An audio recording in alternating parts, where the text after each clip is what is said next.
Well, hi, everyone. I'm Daniel Williams, Senior Editor at MGMA and host of the MGMA Podcast Network. Today, we are back with another MGMA Business Solutions podcast, and we are going to be diving into a new workforce study from locumtenens.com and the advisory board. And some interesting revelations, some interesting statistics came out of this. And to help us unpack it, we've got Chris Franklin, president of locumtenens.com, and also Alison Sawyer, vice president of strategy and innovation. So, Chris, Alison, first of all, just welcome to the show. Thanks for having us. Yeah, and Chris is a repeat guest, so it's good to have him back, and it's good to have Alison on here and learn from her as well. So to get us started, I'd like to hear from both of you. I think we talked about this offline. So Chris, I'll let you kick this off to tell a little bit about yourself and to share a little bit about locumtenens.com. Absolutely. I'll start with the interesting, exciting part about locumtenens.com. So we specialize in optimizing healthcare staffing operations. So we serve 90% of the nation's top healthcare organizations and are the largest locum tenens staffing agency. So our objective is to help our customers provide exceptional and uninterrupted care. And we accomplish this by offering a suite of staffing and workforce solutions delivered both on-site and virtually, on a full-time or fractional basis, partnering with physicians and advanced practice providers. So for more than 30 years, we've been a strategic partner connecting clinicians with the healthcare organizations that need them most. I've been in the staffing industry for nearly 30 years. I've spent the last 17 years with locumtenens.com, serving as president for the last 10. And really, my role is to make certain that we're positioning the company and aligning its resources to meet the current and future needs of our customers. All right. So, Alison, if you want to share a little bit about yourself as well. Sure. Yeah. As you mentioned earlier, I lead strategy and innovation for locumtenens.com. And today is actually my 6-year anniversary with the company. So I'm celebrating a little bit of a milestone this morning. In my role, I oversee our strategic initiatives. As an organization, I lead our innovation efforts through which we're trying to continually source ideas for ways to improve our business in the way that we're delivering services to our customers. And then I oversee customer experience. I always tell people I think I have the best job at Locum Tenens. I get to work with virtually every leader, every team across the company, to really think about how we adapt to some of the changes in the healthcare workforce and better serve both our clients and our clinicians. Okay. For our next question, Alison, let's stay with you. As I mentioned earlier, there are some really interesting findings from this study. So I want to get this right. One of the things that it revealed was even satisfied clinicians are leaving their jobs. So let's talk about that first. What is going on? What is the dynamic where, hey, I like my job and I'm leaving? I mean, that just, those don't always mesh. So let's talk about that a little bit. Yeah. And I think it is that counterintuitive finding that probably was the most surprising thing to have come out of this research effort with the advisory board. I think what was surprising about this was that there were generally two assumptions about the market that have been commonly held around clinician employment that were completely challenged in the findings or the outcomes from our research. The first is exactly what you just said, the assumption that clinicians are dissatisfied with their current jobs. I think a lot of the narrative around clinicians over the past few years has centered on things like burnout, right, the stress of the pandemic, increased administrative burden, and some of the challenges that clinicians are just facing with their day-to-day management of their patient volume. But what we found in our survey responses was that despite some of these global challenges, which are certainly very real and things that our clinicians are experiencing, the majority of the respondents, in fact, 76%, actually told us that they were, in fact, satisfied with their current job. The second assumption that I think was challenged by this research was that satisfaction would directly correlate to loyalty or a reduced likelihood that those clinicians would then be seeking alternative employment. But what we found is that is actually not the case.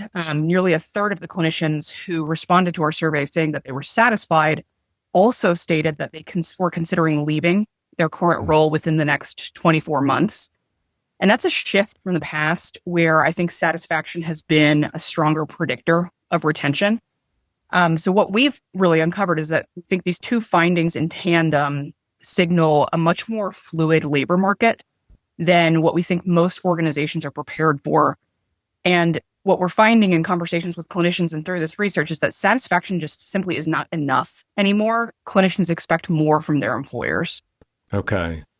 Let me just follow up then. What is more? What does more sound like? It's a variety of different things. So we actually provided all of the clinicians that responded to our survey with a laundry list of items that they could select in terms of what they were prioritizing when they sought alternative employment. Not surprising, compensation was at the very top of that list. But what we found is that compensation alone is not enough to compete for the clinician market anymore.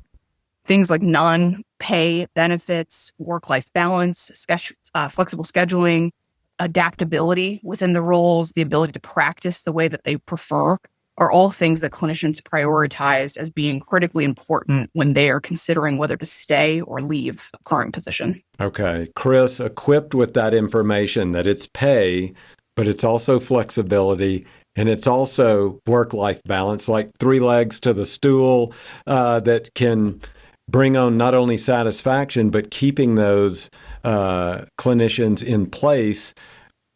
What can medical practice leaders do with that information then, knowing that? Yeah, and as Alison said, not surprisingly, compensation kind of remains the top priority across kind of all age groups and employer types, right? So across W-2, across 1099. But I think what was surprising, and maybe surprising in a good way, was the weight that clinicians place on the value of those four other priorities that Alison outlined around work-life balance, schedule flexibility, geographic location, and non-compensation benefits. So if we kind of unpack those a little bit, work-life balance is all about time. It's about time off. It's about time with family. It's time for interest. It's time to decompress. Scheduling flexibility or schedule flexibility is not about working less. It's about managing when they work and kind of taking control of that piece.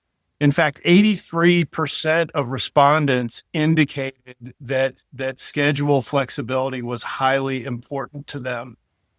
Geographic location, self-explanatory, and then non-compensation benefits, things like malpractice insurance, flexible working arrangements, health insurance, time off, expenses, things along those lines. And so, I think takeaways based on the data is that, we suggest being competitive on compensation kind of gets you to the table, not necessarily having to pay over the top of the market, because that can create a more transactional relationship.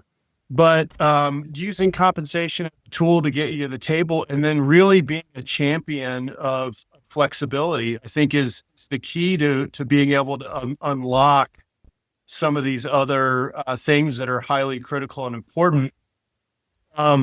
And to the latter point on flexibility is, we see many clinicians kind of change roles or gravitate towards locum tenens work so that they can take more control of their time. The thing that we hear oftentimes is we confuse for the need for flexibility with the thought that means that clinicians want to work less. And what the study uncovered that's not actually the case. It's more about being able to take control of when they work, and taking control of that direct schedule. So I think, a takeaway is the simple step of clarifying when somebody says, hey, I'm really looking for a more flexible environment. Well, what does that mean exactly? Yeah. And I think the other thing that's interesting, especially in the financial environment that most healthcare organizations, that is kind of their operating reality, is that some of these things that can really help them be more effective in attracting talent, and maybe equally or more important in retaining talent, I would put in the bucket of almost kind of non-financial strategies and really championing flexibility, prioritizing work-life balance, and really empowering autonomy are things that are more kind of philosophical shifts that they can make within their organization that aren't direct dollars that are, coming out of their pocket in order to attract and retain people. So I think a lot of a really good learning around that. Yeah. As you were talking, I was thinking about that flexibility of time. It could be anything from, if they are a parent, being available to see that child's sporting event or performance or whatever it might be, or maybe they're getting a different graduate degree. Maybe it's an MBA or something along those lines, or an MHA, and maybe the courses are taught during that work time, and then they can fill that time back in. Are those some of the things you think about as well, or am I forgetting things here? Yeah, no, absolutely. And I think having systems in place so when somebody is off, they're off, Okay. right? Or, leveraging tools that might allow them to avoid pajama time, or they're at home in the evening when they're, ostensibly with their family, but they've got their face buried in a laptop trying to get caught up on charts and things along those lines. Those are all super important and allow people to really take control of and find that work-life balance that they're looking for. Okay. I want to jump ahead. I'm looking at some of the notes and the questions I had put together, but I really think this is important to touch on so we can get a better understanding. Sometimes we will slot people based on their age. Alison, I want to direct this first to you. Generational differences. When we hear that, we're going, okay, this age group does it this way, this age group does it a different way. What did your findings show? How much is important? How much plays out exactly as maybe our brains and stereotypes go to those generational differences? Tell us about that. I have to say this is an area where we went into the survey with, I think, some assumptions, expecting to see a pretty wide range of responses based on generational factors. And I, as a millennial, was completely disappointed when we found out that we're not unique at all. And really what our research uncovered was that, as I mentioned before, we provided a laundry list of potential factors for clinicians to choose from. Tell us what you prioritize when you are searching for a new job. What are the things that keep you satisfied and engaged in your current role? And I think we were very surprised to find that across all of the groups that responded, the same 5 factors rose to the top for almost every single demographic that we surveyed. Chris has mentioned these before. It was the compensation, the non-compensation benefits, geographic location, work-life balance, and schedule flexibility. There were only 2 nuances on both of the opposite ends of the spectrum of demographics. So the first was for clinicians who were under 30. We found that they were swapping preference for geographic preference with culture. And this isn't surprising if you think about some of the things that I think have been generally talked about regarding Gen Z and maybe even starting to get towards Gen Alpha in terms of what they prioritize. They are looking for work opportunities that allow them to be connected to purpose, connected to the culture of an organization. And so they want to feel deeply embedded in the community. And that did come out in this research.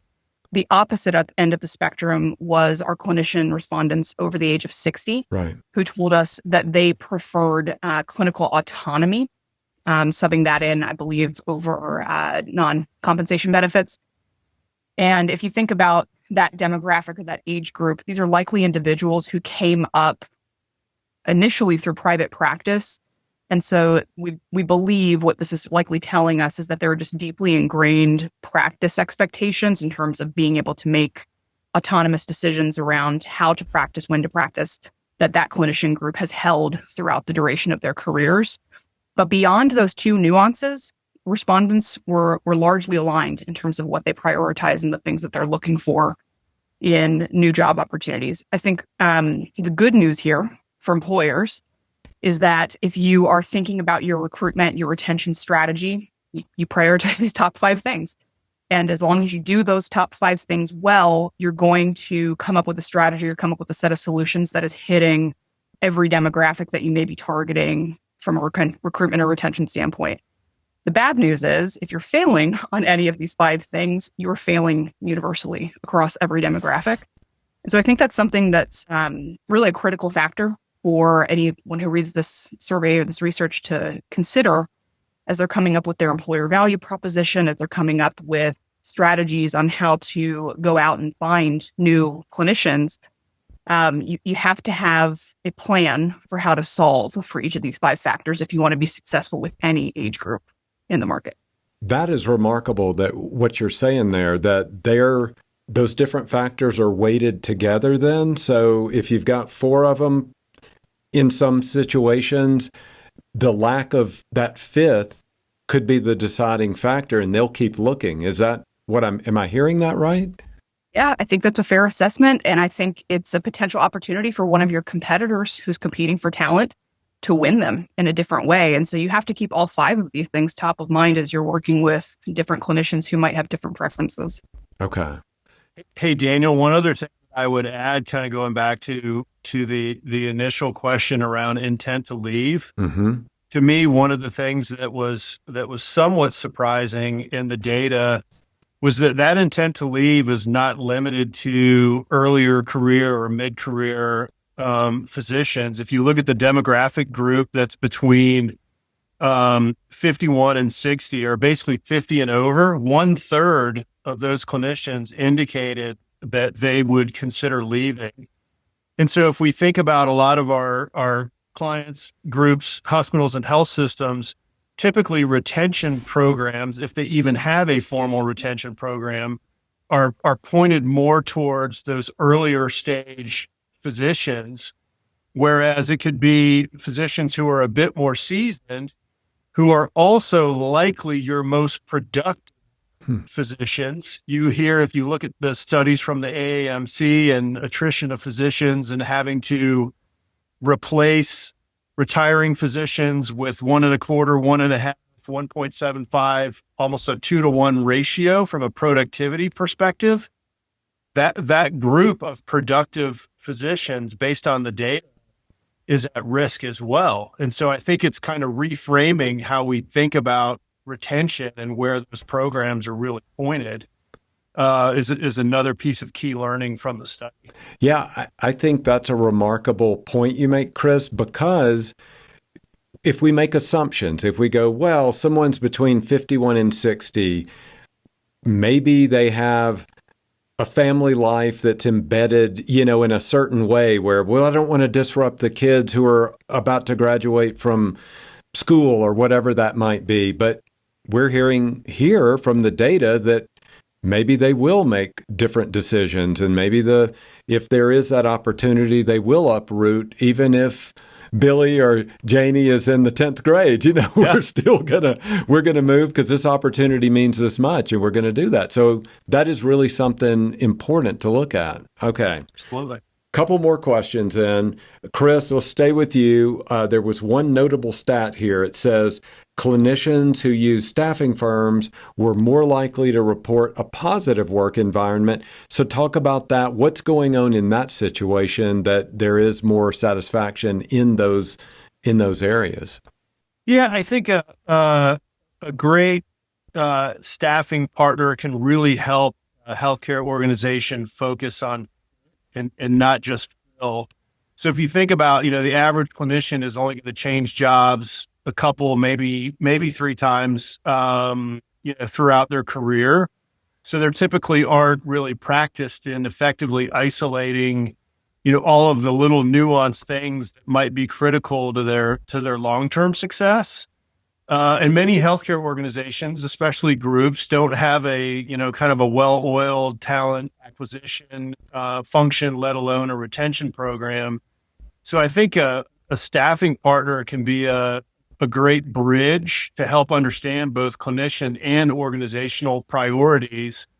And done well, this just helps create a better match. As the process is really relationship-based, taking into account what's important on all sides and what's really critical, not just for the clinician, but also for the organization, versus it being just more of kind of a transactional, type of approach. So I think that's why, there's generally, higher satisfaction and retention in those roles. Okay. I might be a little bit biased, but that's okay. Thank you for that. So, Alison, the last question I've got for y'all, this one, I'm excited about because we're going to partner together. We've got an upcoming MGMA webinar, Cracking the Clinician Code. So tell us about that. What can attendees expect to learn? What are some of the takeaways they might find in that webinar? Well, I hope today's discussion has been a little bit of a teaser for what to expect Right. in that webinar. We're going to deep dive into the research. We'll cover, what's really driving clinician decision making in today's environment, talking about what matters most to clinicians beyond just compensation. So we'll go through all of the research report. We'll share all of the facts and findings that came out of that partnership with the advisory board. And then hopefully offer some practical takeaways for anyone who's listening, healthcare leaders who want to improve recruitment, engagement, and retention for their organization. I think any single one of our clients would tell you that this is a very timely topic. We are finding that health systems are facing mounting workforce challenges, and traditional tactics just simply aren't working anymore. So if we want to stabilize the workforce and reduce churn as an industry, we really have to better understand the motivations and the expectations of today's modern clinician. And I think that starts by listening to what those clinicians are telling us they need. So our research study aims to do just that. And I really hope folks will join us and hopefully take away a few strategies that they can immediately employ within their organizations. Yeah. Well, Alison, Chris, I want to thank you so much for joining today on the podcast. Thank you so much. Thank you. Yeah, absolutely. Thanks so much. All right. And as Alison was just saying, everybody, let me give you that date, July 29th. It's an MGMA webinar where we're partnering with LT.com. Again, it's called Cracking the Clinician Code, Insights to Attract and Retain Top Talent Today. What we're going to do is we're going to put direct links to that in the episode show notes. You can also go to mgma.com/webinars, and you can register right now while you're listening to this. So until then, I just want to tell everybody, thank you so much for being MGMA podcast listeners.